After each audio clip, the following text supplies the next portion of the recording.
melanjutkan kajian kita pada pertemuan yang lalu. Namun sebelumnya mari kita mohon pada Allah Subhanahu wa taala agar kita dibukakan, diberikan kemudahan untuk memahami Al-Qur'an sebagai kalamullah. Ala hadhihi niyyah al-Fatihah. A'udzu billahi minasyaitonir rajim. Bismillahirrahmanirrahim. Alhamdulillahirabbil alamin, arrahmanir rahim, maliki yaumiddin. Iyyaka na'budu wa iyyaka nasta'in. Ihdinas siratal mustaqim. Siratal ladzina an'amta 'alaihim ghairil maghdubi 'alaihim waladdallin.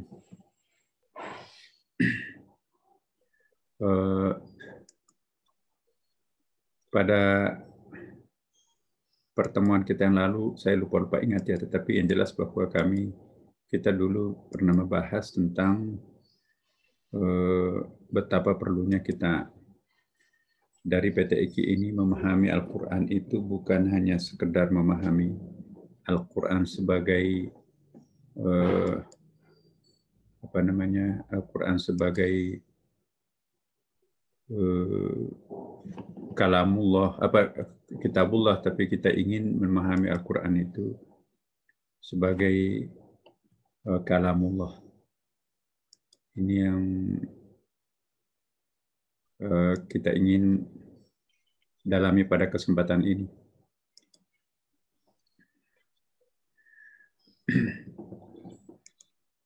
Pada pertemuan kita yang lalu, saya kira kita sudah pernah membahas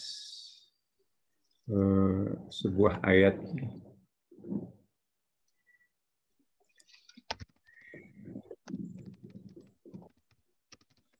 laqad kunta fi ghaflah min hadha fakashafna anka ghita'aka fabasaraka al-yawma hadid. Laqad kunta fi ghaflah,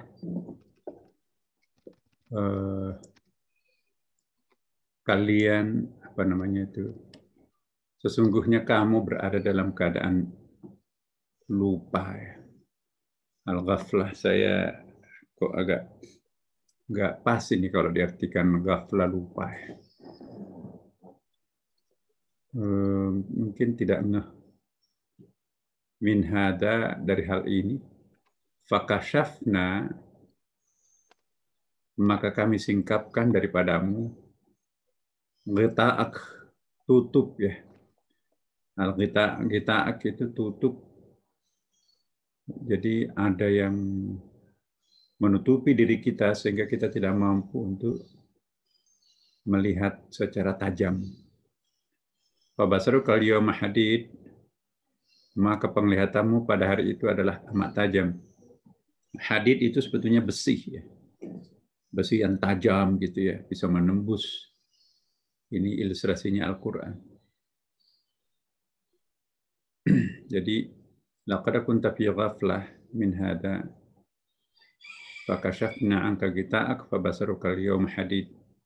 Sesungguhnya kamu berada dalam keadaan lupa atau tidak ngeh, maka kami singkapkan daripadamu tutup yang menutupi matamu, maka penglihatanmu pada hari itu adalah amat tajam.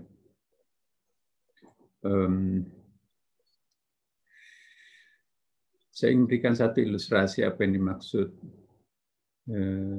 al-ghafil. Lawan al-ghafil ialah al-dzakir. Al-dzakir itu ialah orang yang sadar ya. Orang yang sadar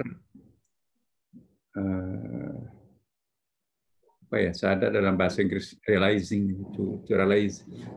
Karena kalau sadar dalam bahasa Indonesia itu tidak hanya satu. Misalnya gini, tidur. Bangun salat subuh. Akhirnya kita bangun kan. Kita bangun di situ sadar ya, tapi sadar dalam kurung to wake up ya, bahasa Inggris itu udah bangun kita. Aku sudah bangun kok, nggak usah dibangun lagi, aku sudah bangun. Tapi dia sudah sadar, sudah ngomong kan, itu sadar juga itu. Ya. Tapi sadarnya ya belum sholat. Nah, sadar berikutnya sudah bangun, wake up, tapi sudah menjalankan sholat subuh. Nah, sadar untuk menjalankan sholat subuh itu sadar level kedua. Sadar yang pertama tadi ya memang sudah sadar kok. Dia sudah nggak tidur. Nah, sadar pertama itu tidak otomatis menjamin seseorang untuk naik ke kesadaran yang kedua. Ya kan? Dia belum sholat. Kalau sudah sholat, dia sudah sadar bahwa sholat itu wajib, itu kita harus melaksanakan. Tuhan marah loh kalau kewajiban ini dilalaikan. Tapi ya dasar anak-anak kecil udah sholat, kok cepat sekali sholatnya. Ya udah sholat. Nah, sholat di situ artinya sholat yang dilaksanakan sekedar untuk memenuhi rukun syaratnya, kewajiban sholat itu. Tapi dia nggak punya kesadaran ya seperti yang disampaikan dalam hadis Nabi. Mal ihsan anta abudallah karena kata rahu, ya kan? Ya, jadi dia salat, tapi dia belum sampai ke tingkat seakan-akan melihat Tuhan, ya kan? Jadi makamnya itu masih makam ketiga itu. Dia sudah sadar melaksanakan kewajiban, tetapi belum sadar untuk seakan-akan melihat Tuhan. Ya, masih ada kesadaran di atasnya. Nah, setelah salat, dia sudah sadar ini sekarang ini. Sadarnya itu seakan-akan melihat Tuhan. Ya. Anta'budallah ka'annaka tarahu ini yang disebut dengan makam ka'anna. Seakan-akan melihat Tuhan. Kalau tadi itu sadarnya enggak melihat Tuhan, tapi melakukan kewajiban kan. Ya. Jadi kita lihat sadar keberapa ini. Ya. Jadi bangun dari tidur, kemudian sadar kedua itu melaksanakan salat, tapi nggak ada isinya, cuman formalitas doang. Nah, sadar yang ketiga, ya, itu sudah mulai apa namanya itu ya, sudah mulai seakan-akan melihat Tuhan, mulai khusyuk gitu ya. Ini yang disebut dengan makam ka'anna. Anta'budallah ka'annaka tarahu. Maka itu disebut dengan makam ka'anna. Cuma melesat khutuwat, melesat saja sebentar, mungkin waktu takbiratul ihram, setelah itu ngantuk lagi. Mungkin pada saat membaca iyyaka na'budu atau pada saat membaca asyhadu an la ilaha illallah menunjuk hanya itu lihat atau seakan-akan melihat Tuhan. Ya. Tapi di atasnya masih ada kesadaran lebih tinggi. Ini kan tadi sudah ada kesadaran ka'anah ya. Nah, di atasnya ada kesadaran bukan lagi ka'anah, huruf K-nya hilang.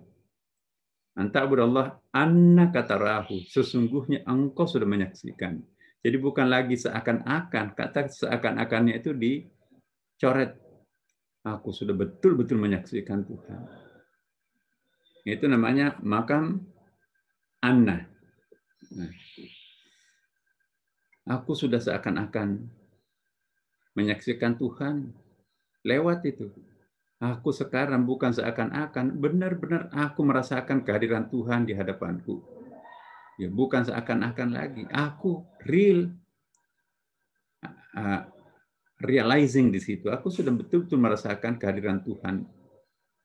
Ketika aku membaca iyyaka na'budu, hadir kok Tuhan, bukan seakan-akan lagi. Itu makam ka'anna. Tapi itu masih ada di atasnya. Ya. Kalau masih makam anna, aku melihat Tuhan, berarti masih ada yang dilihat, masih ada yang melihat, ya kan?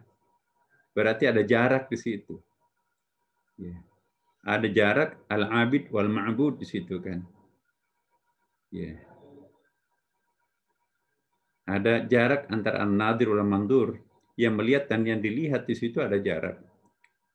benar-benar melihat, tetapi di atasnya masih ada, yaitu makam lebih dekat lagi. Itulah yang disebut biasanya itu dengan makam adna. Kalau ada makam yang tadi itu ada jarak, qaba qausaini, au adna, atau lebih dekat lagi. Ini biasa disebut dengan makam adna. Makam adna itu sudah menyatu.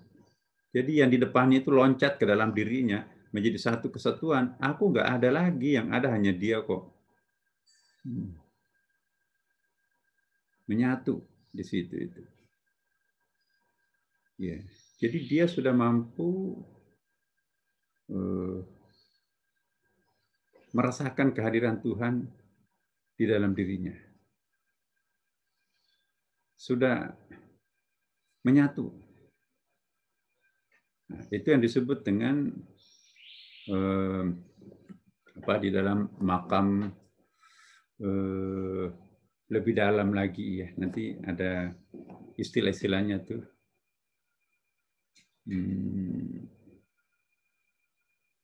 Tunggu dulu, saya mulai dari mana ini menjelaskan, ini panjang nih. Padahal bukan ini yang saya ingin sampaikan kepada teman-teman. Kalau makam yang saya maksudkan ini makam penyatuan, ittihad ini masih sadar kalau dirinya itu menyatu dengan Tuhan. Ya. Masih sadar kalau Tuhanku sudah ada dalam hatiku sekarang ini. Aku sudah menyatu, bukan lagi di depanku, ya, tetapi masuk ke dalam diriku. Jadi ini yang disebut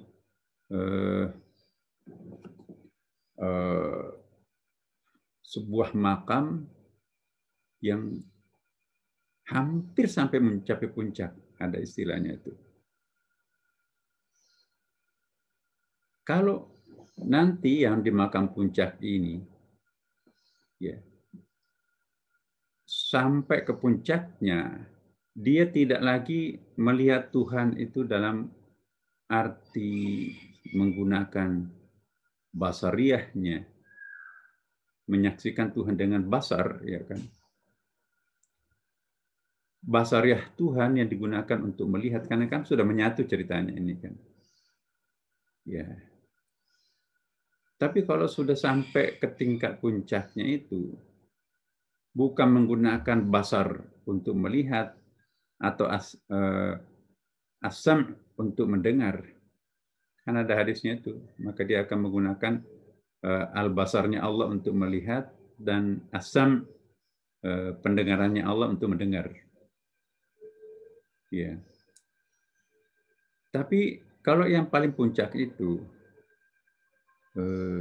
dia nanti akan sampai kepada apa yang diistilahkan, dia sudah mampu melihat dengan bukan lagi basarnya Tuhan, tetapi ainnya Tuhan. Coba saya cari dulu, supaya nanti teman-teman, ya.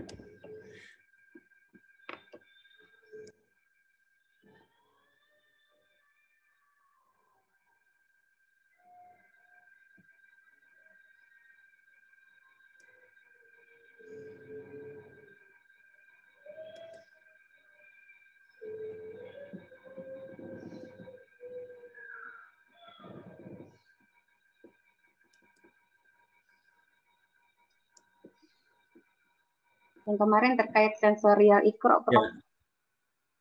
Bukan, ntar saya tunjukkan. Ada namanya qurbun nawafil wa qurbul faraid.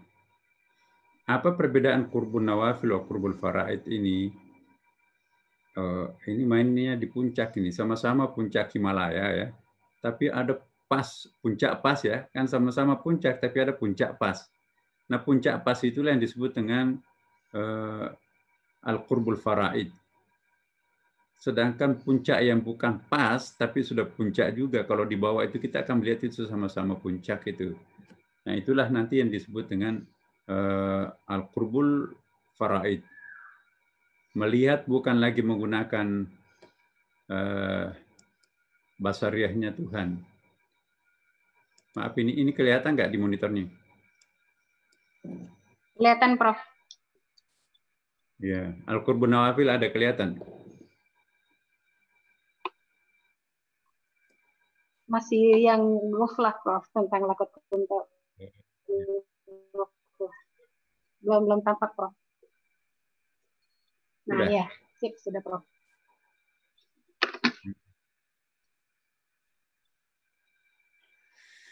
Baik, ini yang saya akan melanjutkan tadi penjelasan itu ya.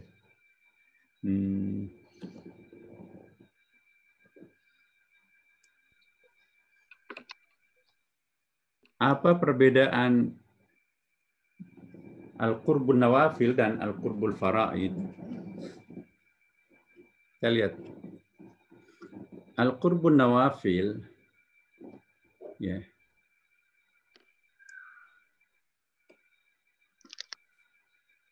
Tuhan dengan hamba sudah seperti tidak ada jarak lagi, ya kan? Ia merasa seperti tidak ada lagi aku, engkau, atau dia. Nah, kalau masih ada engkau, masih ada dia, masih ada aku, berarti itu masih furqani, ya, belum Qur'ani, ya kan, belum menyatu itu. Nah, identitas dan perbedaan antara keduanya seperti sudah hilang dan lebur. Kalau yang makam Qaba Qausain tadi, nah, itu qurbun nawafil. Tuhan dengan hamba sudah seperti tidak ada lagi jarak. Ia merasa seperti tidak ada lagi aku, engkau, atau dia. Identitas dan perbedaan antara keduanya seperti sudah hilang dan lebur menjadi satu. Tapi kalau sudah sampai ke qurbul faraid, Tuhan dengan hambanya merasa satu, bukan lagi seperti satu. Ia sudah merasa tidak ada lagi aku, engkau, atau dia. Identitas dan perbedaan antara keduanya sudah hilang dan lebur menjadi satu. Jadi sama-sama puncak, tapi ada puncak pas. Qurbun nawafil dan qurbul faraid. Lalu qurbun nawafil sudah muncul ungkapan khusus atau syatahat, ya. Kalau syatahat itu dalam kajian-kajian tasawuf biasa ada ungkapan-ungkapan aneh. Aku tahu pada Tuhan melalui diriku hingga aku hancur. Ya. Jadi aku tahu Tuhan, maka aku hancur, fana di situ kan. Nah, kalau qurbul faraid sudah muncul ungkapan khusus seperti begini. Kemudian aku tahu pada dirinya melalui dirinya, maka aku pun hidup. Jadi yang pertama di qurbun nawafil itu fana, hancurkan. Ya, aku tahu Tuhan melalui diriku, lalu aku hilang, aku hancur. Lalu aku tahu Tuhan melalui dirinya, maka aku hidup kembali. Kenapa hidup? Maka dia bersama Tuhan dan hidup bersama Tuhan, dia menyatu dengan Tuhan. Jadi kalau ada orang fana, itu belum puncak pas. Jadi ketika Nabi Mi'raj, itu belum sampai ke puncak. Tapi setelah turun dari puncak, turun dari Mi'raj, ya, maka itulah yang disebut dengan puncak pas. Kalau orang itu mencapai puncaknya sampai nggak sadar, ngomongnya juga nggak keruan, itu betul-betul merasa menyatu dengan Tuhan. Itu fana. Tetapi kalau orang sudah fana, sadar kembali, maka itulah yang disebut dengan puncak pas, qurbul faraid. Ada yang disebut dengan al-mahwu ba'da sahwu. Iya. Jadi mabuk setelah sadar. Nah, sekarang teman-teman sadar kan? Sadar nggak? Sadar kan? Jadi kita duduk. Nah, begitu kita berkontemplasi sekarang ini, tiba-tiba kita sekarang ini menjadi fana. Udah. Kita nggak sadar diri kita ada di mana. Ya. Sudah 1 minggu kita kontemplasi seperti ini, perasaan kita baru 1 jam, sehingga duhur, asar, maghrib, hilang semuanya itu. Kenapa? Kita berada pada posisi di atasnya tidur. Kalau tidur itu kan masih ada jangkanya. Kalau fana itu bisa lebih panjang. Bayangkan fananya Ashabul Kahfi 309 tahun kan. Dalam surah Al-Kahfi itu. Wali Songo itu pernah duduk bersemedi sampai seminggu gitu kan. Nggak lapar tuh. Ya, jadi kalau orang sudah sampai ke fana, kalau orang fana itu yang disebut dengan al-mahwu ba'da sahu. Apa artinya itu? Dia mabuk setelah sadar. Mabuk spiritual. Mabuk setelah sadar. Iya. Tapi ada makam yang lebih tinggi, yaitu makam al-qurbul faraid, sadar setelah mabuk. Nah, tadi kan fana. Kalau orang sudah fana, maka muncullah baka. Baka itu adalah permanen. Kalau fana itu masih fluktuatif, masih mood-moodan. Lagi mood ya deket, tapi kalau lagi nggak mood, nggak. Tapi kalau orang sudah sampai ke tingkat baka, tidak perlu ke Gua Hira. Nabi kan 6 tahun turun naik ke Gua Hira. Nah, tidak perlu ke Gua Hira lagi. Gua Hira yang mencari dirinya setiap saat. Itu sudah makam al-qurbul faraid. Ini jelas ya. Jadi ada as-sahwu qabla al-mahwu, ada al-mahwu qabla as-sahwu. Nah, kita kan sekarang ini dalam posisi as-sahwu. Sadar nih. Tapi sadarnya di tingkat rendahan. Ya. Nanti tiba-tiba kita fana di sini. Nah, itu kita masuk kepada posisi al-mahwu, mabuk spiritual. Lama-kelamaan kita sadar daripada al-mahwu ini. Terjadilah proses as-sahwu. As-sahwu jilid 2 itu tidak sama lagi dengan as-sahwu jilid pertama. Sekarang as-sahwu jilid pertama kita akan. Nanti kalau kita fana as-sahwu pasca mabuk spiritual itu disebut dengan as-sahwu jilid 2. Inilah yang disebut dengan baka. Kesadaran ya. Kesadaran di tingkat pertama itu nggak ada apa-apanya. Justru kesadaran setelah mabuk itu yang dahsyat itu. Bahkan mabuk pun juga sebetulnya belum seberapa. Yang paling puncak adalah sadar setelah mabuk. Nah ini.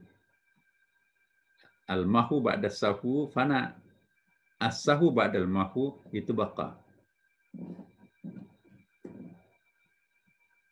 Ia membuat aku gila pada diriku sehingga aku mati. Jadi Allah membuat aku gila pada diriku sehingga aku mati, fana di situ. Lalu ia membuat aku gila pada dirinya dan aku pun hidup, baka di situ. Ini intinya peta ikin.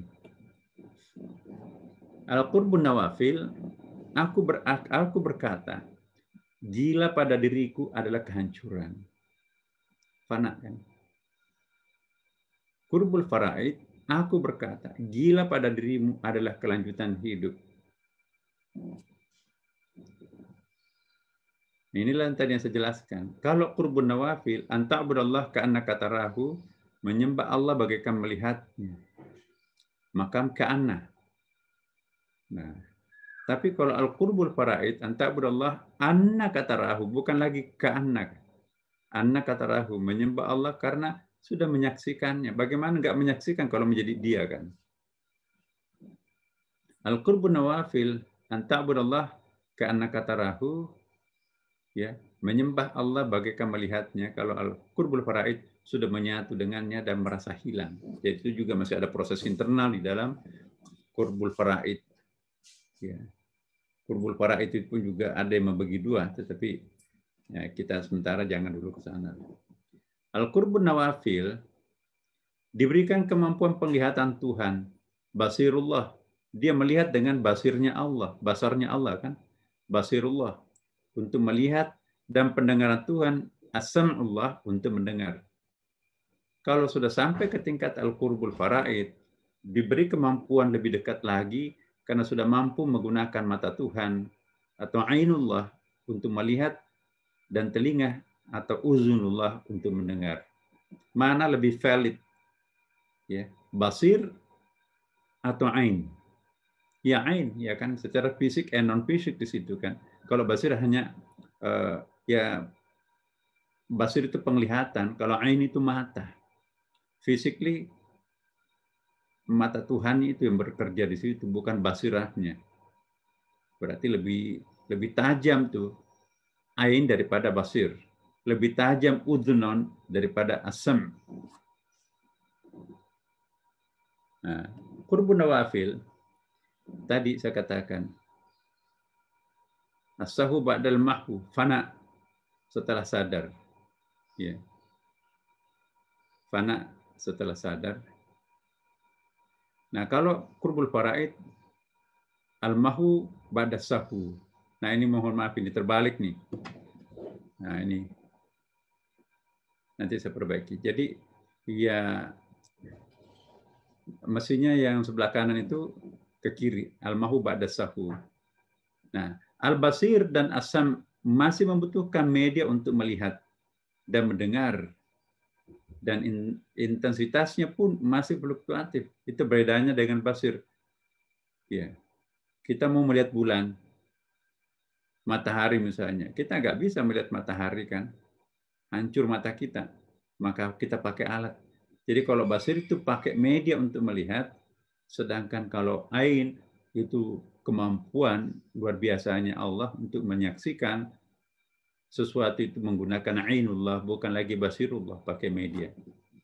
Sama juga dengan telinga tuh, ada alat pendengar itu asam, tapi kalau telinganya sendiri langsung mendengar, bukan rekaman, maka itu adalah yang disebut dengan qurbul faraid. Ya. Qurbun nawafil sudah mampu meminjam penglihatan basirat al-basir Tuhan untuk melihat dan pendengaran asam Tuhan untuk mendengar, namun masih bersifat sementara dan temporer, gitu kan?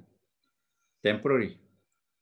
Tapi kalau al-qurbul faraid tidak lagi meminjam, tapi sudah memiliki. Ainullahnya sudah dimiliki, udhunullahnya tidak dimiliki, dan permanen, tidak lagi tidak mudi lagi, tidak apa namanya itu ya, tidak fluktuatif, tidak mudi, tidak datang-datangan gitu kan. Kalau lagi mood datang, kalau nggak mood datang. Ini memang permanen. Itulah al-qurbul faraid. Teman-teman PTQ, ya ambisi kita jangan mencari jabatan lah. Ambisi kita mencari qurbul faraid. Itu lebih urgent. Al-qurbun nawafil hubungannya dengan Tuhan masih longgar karena masih membedakan antara yang sunat dan yang fardu. Dan ibadah masih sering dirasakan sebagai beban. Nah, kalau qurbul faraid tidak ada lagi perbedaan antara yang sunat dan yang wajib. Keduanya dirasakan sebagai kenikmatan dan kelezatan, jauh dari unsur rasa terbebani. Jauh dari terbebani. Nah, al-qurbun nawafil, segala sesuatu adalah media perwujudan Allah. Wajhullah. Fa aina tuwallu fatamma wajhullah. Dia melihat wajhullahnya di situ. Nah, sedangkan al-qurbul faraid, segala sesuatu tidak lain adalah Allah. Ya, tidak pakai media lagi, dia langsung, karena pakai ainullah kan, bukan pakai basirah. Sam'ullah, pendengaran Allah adalah pendengaran Adam. Jadi sam'ullah, Allah adalah pendengarannya Adam. Kalau uzunullah, Adam pendengarannya Allah. Itu bedanya asam dengan al-udhun. Sam'ullah, kalau kita misalnya kan, rian. Allah pendengarannya rian. Ya. Tapi kalau nanti menggunakan qurbul faraid, ya, rian adalah jadi uzun lebih dekat. Nah, inilah tadi yang saya katakan, wa kasyafna anka kita fabasarukal yawma hadid. Hadid itu kan sudah sampai ke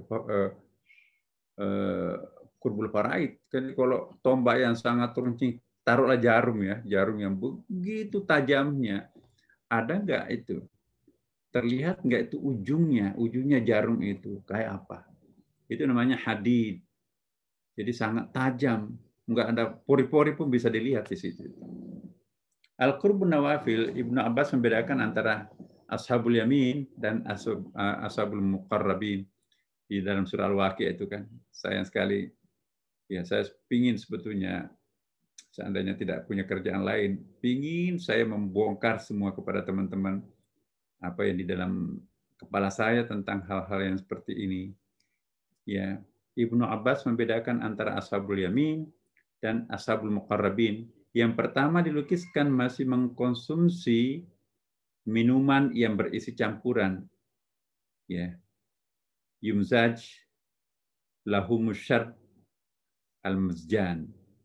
Tapi kalau sudah sampai kepada fardul faraid, tidak lagi menggunakan kata-kata ashab, ya seperti ashabul yamin kan, tetapi langsung dikatakan al-muqarrabun. Ya. Ashabul yamin dan ashabul muqarrabin. Ini sudah tidak ada lagi ashab, tapi langsung al-muqarrabun. Yang dilukiskan pengkonsumsi air murni tanpa campuran. Ya, inilah yang disebut dengan yashrabun biha sarfan. Apa itu?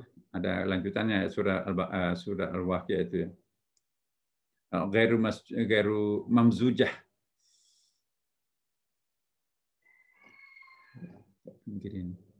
Kemudian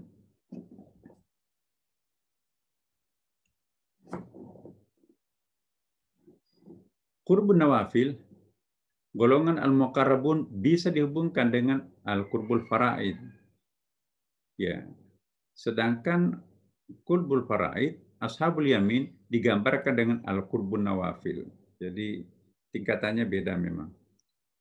Minal khalq ilal haq. Kalau kita dalam as-sair ada namanya as-sairul arba'ah. Ini juga perlu pendalaman itu apa yang dimaksud dengan as-sair. Jadi kita perjalanan menuju Allah itu kan tidak sekedar naik, ya tidak sekedar ke Jakarta kan, misalnya kita mau ke PTIQ, orang kampung, wah udah sampai ke Jakarta. Itu bukan berarti kalau sudah sampai ke Jakarta otomatis menemukan PTIQ, no. Ya. Jakarta mana? Itu Jakarta Selatan tuh. Bukan berarti sampai ke Jakarta Selatan itu sudah menemukan PTIQ. Banyak tuh. Jakarta Selatan tuh yang mana? Oh, sudah sampai ke perbatasan. Oh, sudah sampai ini ada mereknya PTIQ. Tunggu dulu, PTIQ 1 atau PTIQ 2? Oh, ini dia PTIQ 1 ini. Kampus kantor. Ya, udah saya dapat kok. Tunggu dulu. Belum tentu ketemu rektor. Lantai berapa rektornya? Walaupun masuk di PTIQ-nya kan. Ah, ini lantai 4. Aku sudah masuk di lantai 4. Tunggu dulu. Belum tentu. Yang naik ke lantai 4 itu sudah masuk di ruangannya rektor. Ya kan? Aku sudah masuk di ruangnya rektor. Tunggu dulu. Belum tentu dilihat oleh rektor. Siapa tahu rektor lagi membaca surat atau apa gitu, masih duduk di ruang tamu di depan. Ya. Oh, aku sudah duduk di hadapannya Pak Rektor. Tunggu dulu. Siapa tahu rektornya belum ngomong dengan Anda. Ah, saya sekarang sudah berbicara dengan rektor. Coba, tingkatan-tingkatan seperti ini yang secara mikro perlu kita dalami ya. Jadi bukan sekedar mi'raj. Ya. Mi'raj itu kan juga belum, orang naik itu belum tentu lantai berapa. Ya, ada protokolnya di situ. Ya. Harus diswab, dibersihkan dulu dan seterusnya kan. Nah, ini semacam ilustrasi-ilustrasi. Kalau kita ingin menggapai puncak itu memang tidak gampang. Tidak gampang. Jadi teman-teman PTIQ jangan memandang enteng perjalanan ke atas. Kan lebih gampang menurun daripada mendaki kan. Enak tuh ketika Adam diusir dari surga langsung cemplung ke bumi kan. Tapi begitu disuruh naik kembali ke kampung halamannya, Inilah yang perlu beberapa asair. Nanti ada asairul arba'ah, ya, ada yang mengatakan asairul khamsah. Nah, itu ada banyak hal yang perlu kita lakukan.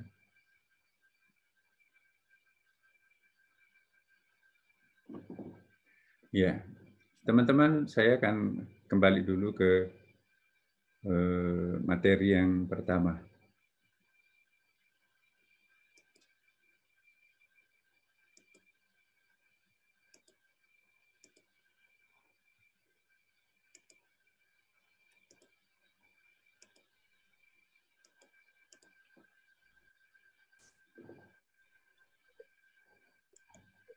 Ya.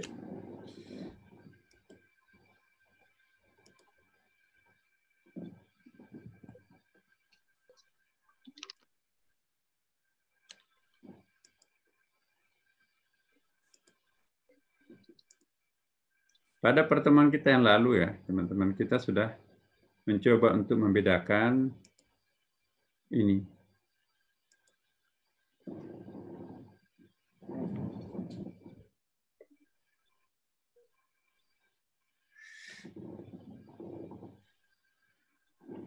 Ya, ada dua pendekatan yang kita bisa lakukan dalam rangka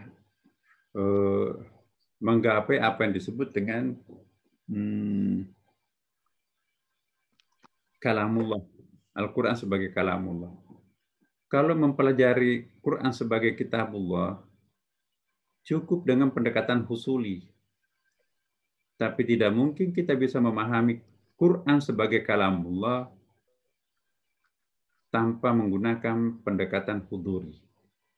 Nah, apa perbedaan antara husuli dan huduri? Epistemologi keilmuan PTQ ini. Saya suka mengeksklusifkan PTQ di sini. Kenapa? Karena belum tentu pendekatan ini dilakukan oleh UIN atau di pondok pesantren. Nah, kita ingin ada pendekatan husuli dan ada pendekatan huduri ini secara tajam. Di tempat lain ya rancuh ya, nggak ada polarisasi seperti ini. Bahkan memang cenderung menafikan metodologi huduri, yang dipakai adalah metodologi husuli. Contohnya, metodologi husuli itu pendekatannya itu filosof. Ini yang dilakukan oleh para filosof. Ada fuqaha juga, para teolog, ahli ilmu kalam. Nah, maka itu fikih itu kan kering. Para fuqaha itu kan black white dalam melihat sesuatu. Pokoknya kalau tidak putih pasti hitam, kalau itu enggak hitam pasti putih. Kalaupun ada sedikit, misalnya ada ahkamul khamsah itu kan ada wajib, ada haram, ada makruh, kemudian juga ada padanya makruh itu nanti ada sunat, kemudian di tengah-tengahnya itu ada mubah. Ya, tapi sebetulnya bukan itu.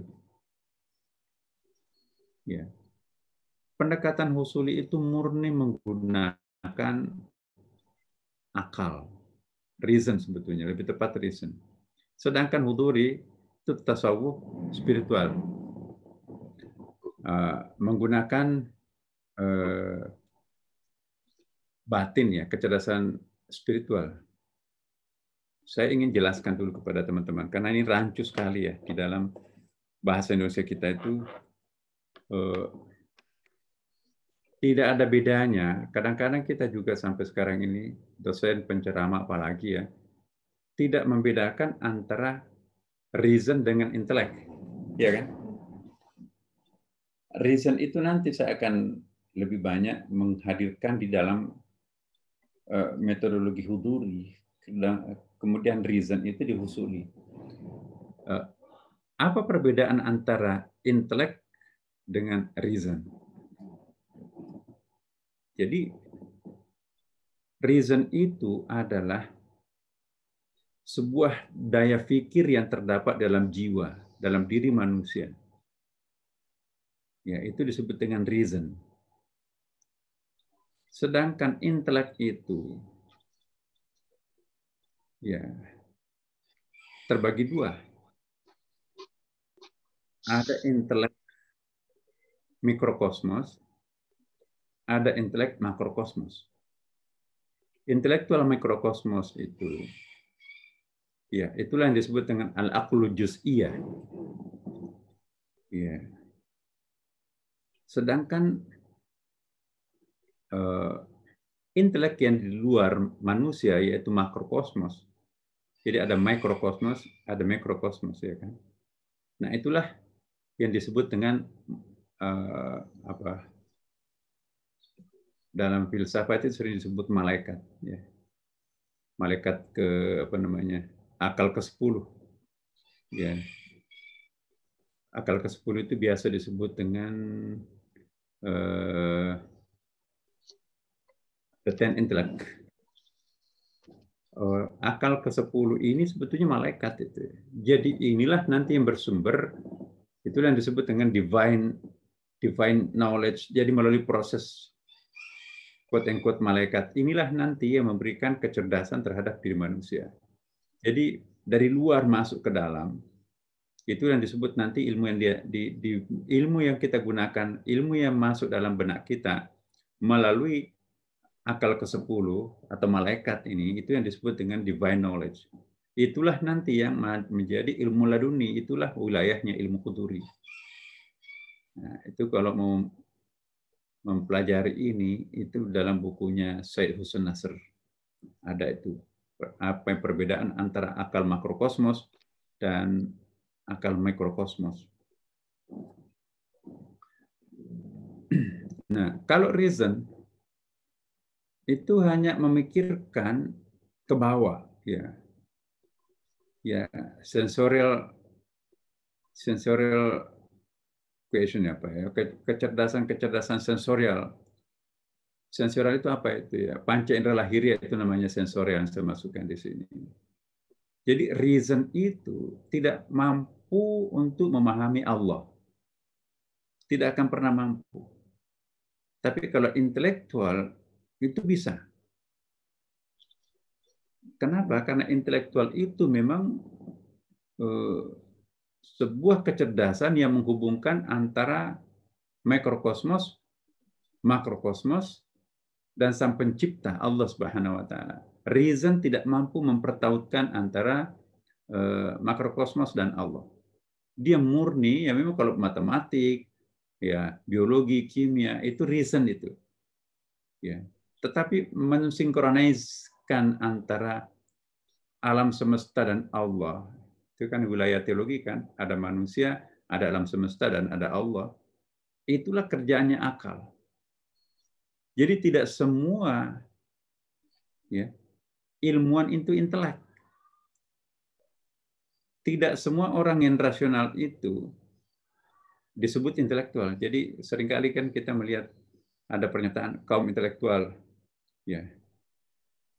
Tunggu dulu, jangan-jangan kita menganggap itu intelektual karena dia hanya pintar dalam bidang ilmu tertentu. Ya. Ilmu-ilmu bumi gitu ya, ilmu di dalam level sensorial. Nah, ilmuwan fisika, kimia, biologi, ya, even itu ilmuwan Quran, tapi kalau hanya itu memikirkan secara mikro wilayah sensorial manusia, wilayah konkret, tidak mampu menembus melakukan sinkronisasi dengan Allah Subhanahu wa taala, itu bukan disebut dengan intelek. Intelek itu ketika sudah mampu menembus, menghubungkan antara alam gaib dengan alam syahada ini. Jadi kerjaannya intelek itu adalah penghubung antara alam syahada dan alam gaib, serta alam antara alam syahada dengan alam gaib itu disebut dengan alam barzah. Alam barzah itu, barzakhun artinya demarcation area kan di situ. Ya. Jadi kenapa disebut alam barzah di kuburan itu? Karena belum masuk ke wilayah alam gaib mutlak, tapi sudah lepas daripada alam syahada mutlak. Jadi orang yang berada di kuburan atau alam barzah, dia masih bisa pulang ke kampung, ke rumah, mengabsen siapa yang datang takziah, Terutama malam pertama, kedua, 3, 7, 40 kan ada riwayatnya tuh. Kan masih baru di alamnya di sana, masih bisa ke sini, cuman hanya rohnya. Sedangkan jasadnya sudah hancur. Roh kan nggak pernah mati kan, roh nggak pernah hancur. Ini salahnya kita di seolah menganggap manusia itu hanya satu jasad. Ini murid-murid Hegel ini begini nih jadinya. Hegel itulah nanti melahirkan apa muridnya itu namanya Karl Marx, tidak percaya dengan agama gitu kan. Friedrich Hegel itu menganggap kalau orang sudah mati ya sudah selesai. Manusia itu nggak ada itu roh mau hidup kembali. Tapi dalam agama Islam atau Abrahamic religion, Yahudi dan Nasrani, itu ada kehidupan sesudah mati. Itu kan eskatologis ya kan namanya. Nah bagi kita roh nggak pernah mati itu. Nah, masih bisa proaktif menghubungi siapapun tergantung tingkat mobilitas. Makin mobile roh itu kalau ia bersih, tapi kalau ia makin kotor dia tidak akan mobile. Masuk dalam sebuah penjara di situ. Maka itu kita rohnya Nabi itu, Nabi Muhammad SAW itu sangat mobile, bahkan lebih mobile ketika ia masih dibungkus oleh jasadnya. Karena the body is the top of soul. Jasad itu penjaranya roh. Nah, kalau orang sudah bebas dari penjara jasad, maka itu akan lebih mobile. Maka itu Nabi, ada hadisnya kan, hadis sahih ini, Bukhari Muslim. Ya, barang siapa yang menyebut namaku, bersalawat terhadapku, aku tahu dan aku akan memberikan syafaat nanti di hari kiamat. Kenapa kok Nabi tahu? Padahal sudah wafat ya kan? Roh nggak pernah wafat kok. Maka itu coba perhatikan, pengungkapan Nabi Muhammad SAW itu di dalam Al-Quran itu selalu menggunakan fi'il mudhari kan? Apa fungsinya fi'il mudhari? Kata kerja yang mendeskripsikan, menjelaskan tentang present and future ya kan? Tensesnya kalau bahasa Inggris itu.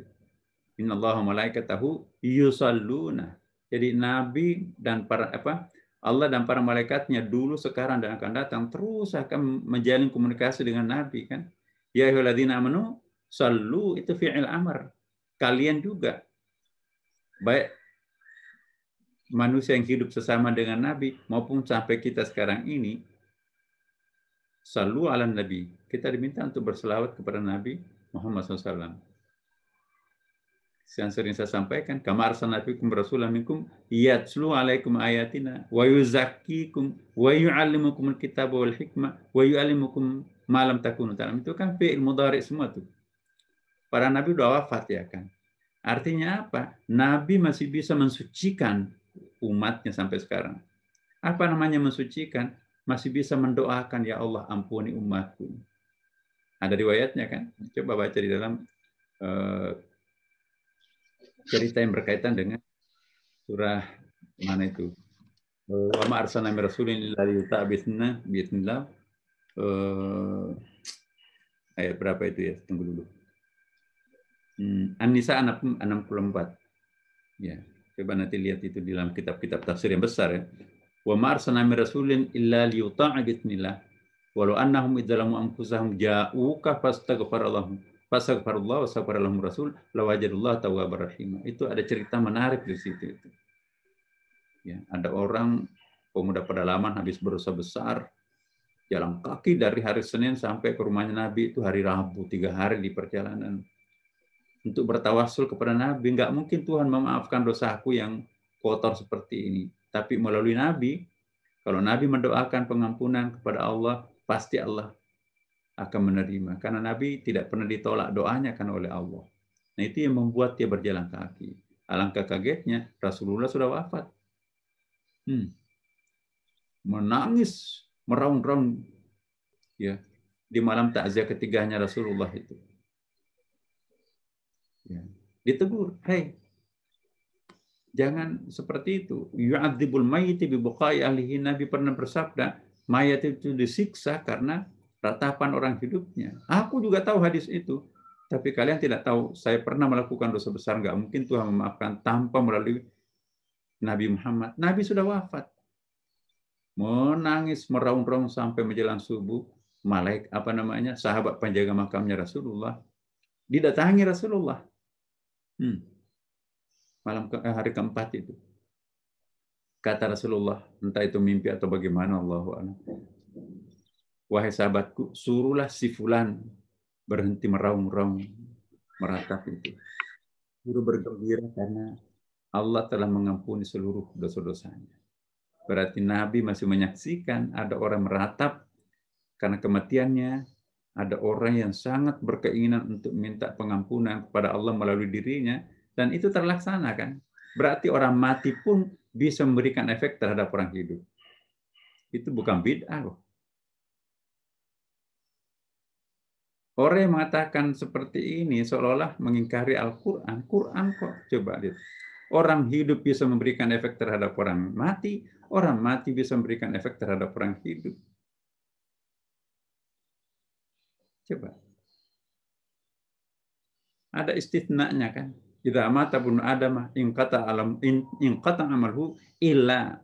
Ada istisna di situ kan, illa. Berarti illa di situ kan ada 3 di situ istisnanya tuh. Waladun salih yad'u lahu. Amalun yantafi bihi, amalun jarih, dan seterusnya. Coba kita lihat Bapak, teman-teman. Jadi memahami Al-Quran itu tidak bisa hanya dengan pendekatan usuli, reason only, tapi kita harus menggunakan pendekatan intelektual. Intelektual itu dalam bahasa Indonesia itu sangat rancu. Interchangeable antara reason dengan intelektual. Intelektual itu adalah kecerdasan di luar diri manusia yang berkolaborasi dengan kecerdasan partikular, ya, join dengan jiwa, ya itulah nanti yang akan mengalihkan manusia itu ke atas. Sedangkan reason itu bicara ke bawah. Jadi tidak semua orang rasional itu intelektual. Ya. Jadi jangan mengeneralisasi, oh ini kaum intelektual hebat. Belum tentu. Kalau intelektual itu tidak pernah naik ke atas, tidak memikirkan sinkronisasi antara manusia mikrokosmos, alam semesta makrokosmos, dan sang penciptanya Allah, itu bukan intelektual. Hanya rasional, rasionalis. Rasionalis itu nggak bisa menemukan Tuhan. Intelektual itulah yang bisa merasakan kehadiran Tuhan. Nah, maka itu dalam bahasa Arab itu al-aql. Akal itu kan bukan otak, bukan cerebrum, bukan kelenjar otak di situ. Al-aqal itu tidak ada isim al-aqal dalam Al-Qur'an, ada hanya dalam bentuk fi'il mudhari di situ kan. Jadi ada processing yang dimaksudkan di situ. Nah, jadi ini perlu istilah-istilah seperti ini perlu difahami teman-teman. Apa perbedaan antara fikir, an-nazar, ya kan? Itu lain lagi itu. Ya. Kalau an-nazar itu apa bedanya fikir dengan al-fikr wan nadar? Nadariyah. Jadi kalau bahasa Inggrisnya itu mungkin lebih gampang ya kita pahami. Tapi kalau kita tahu bahasa Inggris, tunggu dulu. Kalau al-aqal itu aktivitas akal itu tadi itu ya, menengadahkan, mensinkronisasikan antara manusia dengan alam semesta, makrokosmos, dan Tuhan. Jadi lebih komprehensif. Ya. Bukan generalis. Jadi lain komprehensif, lain generalis. Kita itu kan, oh itu hebat ya, penjelasannya komprehensif. Belum tentu.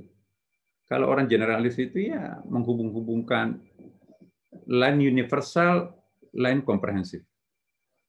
Universal ya menguasai permukaan, tapi tidak terjadi sinkronisasi di dalamnya. Tapi kalau komprehensif itu simetris tuh. Satu sama lain itu saling menghubungkan satu sama lain. Itu namanya komprehensif.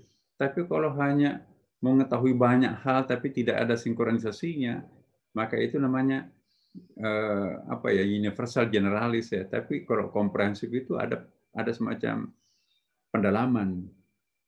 Nah, kemudian fikir itu adalah sebuah daya. Daya yang terletak dalam diri seseorang atau dalam jiwa seseorang. Nah, fikir ini kalau kita gunakan untuk menganalisis pada hal-hal tertentu yang sangat kasuistik, maka itu disebut dengan nadar. An-nadar yaitu pemikiran analitis tentang suatu hal. Ya, itu disebut dengan an-nadar. Nadariyah ya. An-nadar itu kan biasa juga kita rancukan dengan melihat, nazarah, melihat. Tapi melihat dengan kacamata analisis bisa. Basara juga melihat dengan kacamata batin. Ra'a melihat dengan kacamata visual. Ain, bila aini yaitu ra'yun. Apa ra'a? Kalau bil akal ra'yun. Kemudian bil batin itu al-basar. Dengan cara analisis maka itu namanya bin nadar. Penglihatan secara mendalam penuh dengan analisis.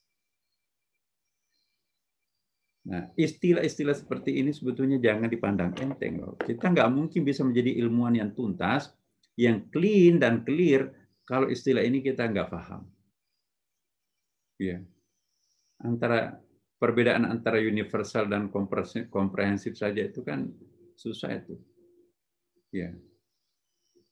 At-tasawwur wa tasdik itu perlu. Maka itu teman-teman PTIQ harus menguasai ilmu mantik. Nggak mungkin bisa seorang menjadi ahli tafsir atau kalau pemahaman Quran kalau nggak paham ilmu mantik. Di samping ilmu mantik, tentu balaghah ya. Balaghah ini sangat-sangat penting. Terutama menurut hemat saya itu ilmu mantik. Kelemahan kita di PTIQ, ya kita tidak memahami ilmu mantik ya, logika. Sehingga kalau saya membaca skripsi, disertasi, tesis, itu membedakan antara konsep dengan konsepsi saja. Mau kemana ini disertasi ini? Satu alinea itu terlalu banyak yang dimaui. Padahal tulisan ilmiah itu satu alinea itu satu topik, satu kelompok pikiran. Nah ini kok macam-macam. Itu bukti kerancuan kita. Orang yang memahami logika, pasti cara berpikirnya lurus, pasti cara nulisnya pun juga gampang dipahami. Karena dia tidak menulis mengcombine antara subjek, objek, predikat. Tetapi dia membungkus suatu gagasan. Saya sering mencontohkan teman-teman. Yang mau dia tulis itu adalah sungai. Nah, tapi karena dia tidak paham apa itu konsep, disertasinya tentang sungai, tapi yang dibahas superordinate-nya. Ada danau lah, samudra lah. Sama-sama tempat air. Ya. Tapi kadang-kadang juga turun ke bawah, dia membahas tentang selokan, parit. Jadi mau kemana? Apa yang mau dibahas ini disertasi ini? Disertasinya tentang sungai, tapi kok membahas tentang samudra, laut, danau, itu superordinate-nya. Membahas juga tentang subordinate-nya, ada selokan, ada parit. Lupa sungainya. Padahal konsep yang jelas adalah konsisten membahas tentang sungai, jangan membahas tentang danau, laut, atau bawahnya parit dan selokan. Boleh, tapi taruh di catatan kaki, footnote. Karena kalau di batang tubuhkan semuanya, itu rancu pikiran kita ini mau kemana ini. Nah, itu nggak terasa itu oleh yang bersangkutan. Kenapa? Karena ilmu berpikir itu nggak dimiliki. Mantik itu adalah ilmu berpikir lurus gitu ya.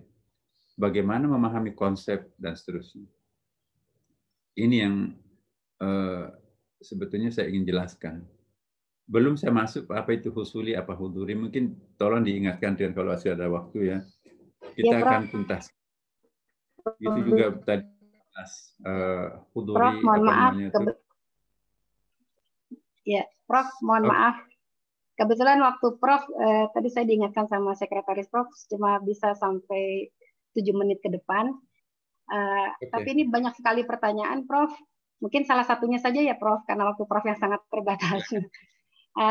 Ini kalau yang tadi Prof sampaikan tentang husuli dan hudur ini, Prof, ada pertanyaan bagaimana kalau itu jika dilakukan oleh seorang non-Muslim, Prof? Apakah seorang Muslim bisa dikatakan seorang intelek dalam hal tadi gabungan antara ilmu Khabuli dan usul. Mungkin pertanyaannya, what is and who is the Muslim? Enggak, Prof, seorang Muslim dikatakan. Terima kasih, Prof. Oke, pertanyaan saya, what is the Muslim? And who is the Muslim? Apa yang dimaksud Muslim? Nah, kalau Muslim yang seperti yang kita sering pahami, ialah orang yang beragama Islam bersyahadat, ya itu masuk kepada simboliknya, ya kan. Jadi kalau kita berbicara tentang di level atas itu ya agak lentur dan agak lebih transparan ya. What is the Islam? Apa itu Islam sebetulnya? Orang yang beragama Islam itu kan disebut Muslim ya kan. But what is the Islam? Apa yang dimaksud Islam? Nah ini juga Islam itu kan ada dua ya. Ada the Islam, ada an Islam. Ada al-Islam, ada Islamun. Ada ma'rifah, ada nakirah kan. Kalau bahasa Inggrisnya itu, coba kita lihat bukunya Hesse Hussein Nasr atau Shawn itu kan. Islam is the Islam and an Islam ya kan. Islam is an Islam, itu Islam partikular dalam arti spesifik yang dibawa oleh Nabi, rukun Islamnya, rukun imannya seperti itu adalah an Islam. Tetapi kalau Al-Quran mengatakan, atau kalau kita maksudkan di sini al-Islam, di Islam adalah semua ajaran universal keislaman itu dibawa mulai dari Nabi Adam, ya Nabi Nuh, semua Nabi membawa agama Islam kan, itu di Islam. Coba kita lihat, Nabi Ibrahim kan itu secara Islam, Muslim, jadi semua Nabi itu Muslim. Semua agama yang dibawa Nabi itu adalah Islam, tapi Islam yang dimaksudkan di situ adalah di Islam. Ya. Universal kepasrahan di situ. Sedangkan Islam yang dibawa Nabi Muhammad SAW itulah an-Islam. An-Islam ini juga mengakomodir di Islam. Bisa paham nggak nih? Jadi Islam yang dibawa Nabi Muhammad itu an-Islam. Tapi an-Islamnya Nabi Muhammad itu juga ada mengakomodir di Islam. Kama kutiba alal ladzina min qablikum, ya kan? Sebagaimana diwajibkan puasa itu oleh umat-umat terdahulu, kita juga lakukan puasa. Jadi ada ajaran di Islam masuk dalam an-Islam. Nah, kalau yang dimaksudkan Muslim dalam pengertian an-Islam, bagaimana dengan apakah orang-orang non-Muslim itu bisa juga memahami pengetahuan huduri? Nah, kita lihat yang namanya keajaiban divine knowledge itu, keajaiban-keajaiban itu bukan hanya muncul dalam orang yang berKTP Islam, ya kan? Coba kita lihat Yahudi. Nah, banyak itu. Ada desainnya apa wali. Wali itu bukan hanya dalam Islam ada, tapi setiap agama itu ada resinya, ada walinya di situ kan. Nah, orang yang naik ke atas ya, itu nanti akan merasakan sesuatu yang sifatnya universal. Maka itu disebut dalam Al-Quran, ta'al ila kalimatin sawa. Kalau dalam bahasa terjemahan kita itu kan, kemarilah untuk sebuah apa namanya itu, kalimatun sawa itu common platform itu ya, kalimat yang bisa menyatukan. Ya. Nah, padahal kalau kita mau mengartikannya lebih tepat sebetulnya dari kata al itu kan naik ya. Ini tak jari-jari tangan saya ini. Jadi semakin naik ke atas itu kan semakin satu. Ya. Tapi nanti tetap ini ada jalur-jalurnya yang berbeda. Nah, kalau kita potong di bawah nih, waduh ini antara Islam, Nasrani, Yahudi beda banget nih. Tapi kalau kita sampai ke atas, Nabi Ibrahim kok neneknya sama ya. Semuanya monoteisme. Sampai ke atas itu kan sebetulnya sama. Ya. Semuanya agama Allah, kitab sucinya pun juga dari Allah, nabinya pun juga dari Allah. La nufariqu baina ahadin min rusuli, aku tidak membedakan antara satu dengan yang lain. Mengingkari Nabi Isa alaihissalam itu rusak akidah kita kan. Mengingkari Taurat rusak akidah kita kan. Karena rukun iman kita itu apa itu? amantu billahi wa malaikatihi wa kutubihi, bukan wa kitabihi. Wa kutub jamak di situ kan, harus percaya Taurat, Injil, Zabur. Kalau mengingkari Injil, kafir kita. Wa rasulihi, bukan wa rasulihi. Kalau wa rasulihi hanya Muhammad SAW. Tapi kalau wa rasulihi, semua nabi itu adalah rasulnya Allah. La nufarriqu baina ahadin min rusuli, akhir surah Al-Baqarah kan. Allah tidak membeda-bedakan antara satu rasul dengan rasul-rasul yang lain. Semua kitab sucinya, semua nabi-nabinya, orang yang mengikuti nabinya secara benar itu juga adalah muslim. Dan mereka juga berhak masuk surga. Jangan dimonopoli surga oleh umat Islamnya Nabi Muhammad. Umat Islamnya Nabi Ibrahim, Nabi Musa, dan Nabi Isa masuk surga juga kok. Ya, itu kan umatnya, nabi-nabinya Allah, hambanya Allah semuanya kan. Kita nggak boleh egois, nggak boleh yang lain masuk surga kecuali umatnya Nabi Muhammad. Padahal Nabi itu siapa? Nabinya Allah. Kitab suci itu dari mana? Kitab sucinya Allah kan. Nah, apakah orang non-Muslim bisa mengakses ilmu laduni? Tergantung. Kalau kita memahami paham universal seperti ini, lebih perennial sifatnya, maka kita, ya, keajaiban itu bukan monopoli satu umat. Semua umat itu punya walinya masing-masing.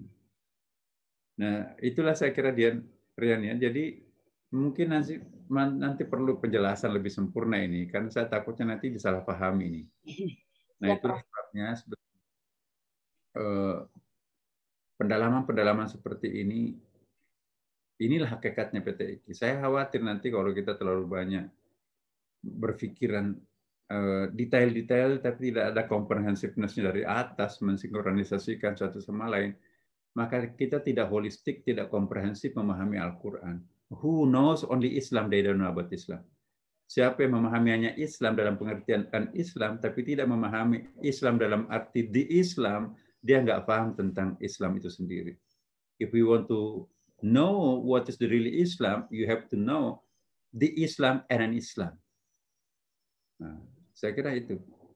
Ya, terima kasih banyak Prof atas penjelasannya teman-teman. Alhamdulillah meskipun sangat sebentar dan waktu Prof yang sangat terbatas, kita dapat banyak sekali pencerahan dari Prof Nasar hari ini.